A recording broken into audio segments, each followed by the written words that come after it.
बच्चों को पता है, कुछ को नहीं पता है। कुछ बच्चों को पता है, उन्होंने या तो न्यूज देखी होगी या मोबाइल में या मम्मी पापा से सुना होगा। तो आज एक मॉक ड्रिल का आयोजन किया जा रहा है। क्या आपको पता है ये मॉक ड्रिल क्या है? तो चलिए आज मैं आपको बताती हूँ कि ये मॉक ड्रिल है क्या, इसको क्यों किया जा रहा है, इसका उद्देश्य क्या है और इसके क्या लाभ हैं।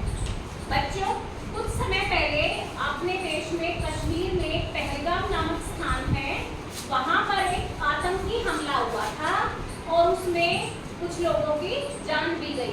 तो ऐसे हमलों से बचने के लिए भारतीय सेना और भारतीय सरकार जो है नागरिकों को तैयार कर रही है कि ऐसी स्थिति आती है तो उनको खुद को कैसे बचाना है, किन किन बातों का ध्यान रखना है, ठीक है। और अगर युद्ध जैसी स्थिति आती है तो आपको क्या करना चाहिए और क्या नहीं करना चाहिए। इस आतंकी हमले के जवाब में भारतीय सरकार ने भी एक ऑपरेशन किया है। उस ऑपरेशन का नाम है ऑपरेशन सिंदूर। क्या नाम है? ऑपरेशन सिंदूर। जिसके जरिए भारतीय सरकार ने भी आतंकी ठिकानों पर हमले किए हैं और आतंकियों को करारा जवाब दिया है ताकि वो दोबारा भारत में ऐसा दुस्साहस ना करे हमला करने का। तो आज हम इस मॉक ड्रिल के बारे में जानेंगे। जिस तरह से हमने निपुण हरियाणा ऐप पे असेसमेंट से पहले मॉक टेस्ट किए थे, आपको याद है?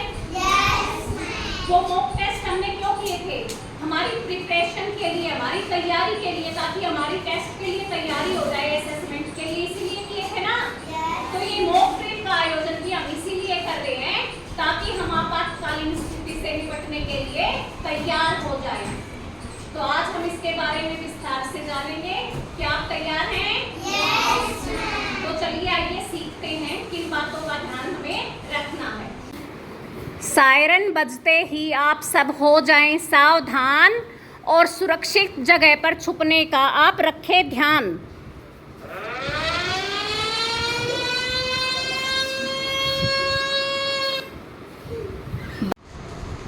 आपातकालीन स्थिति हो तब मोबाइल का प्रयोग ना करें। क्या करना है? मोबाइल का प्रयोग हमें नहीं करना है।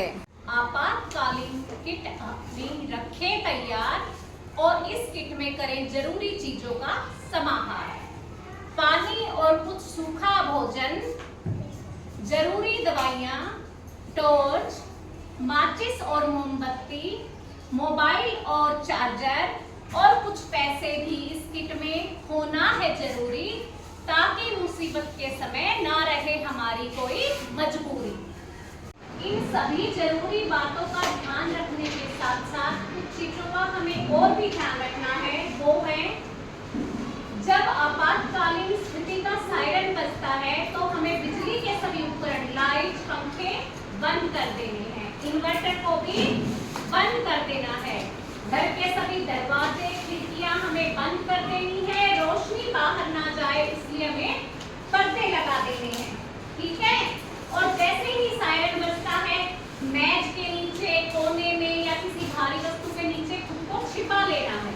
अगर ऐसा संभव नहीं है तो जमीन पे ऐसे हमें लेट जाना है, अपने सिर पर ऐसे हाथ रख के ऐसे लेट जाना है ताकि हमारे सिर पर चोट ना लगे, ठीक है।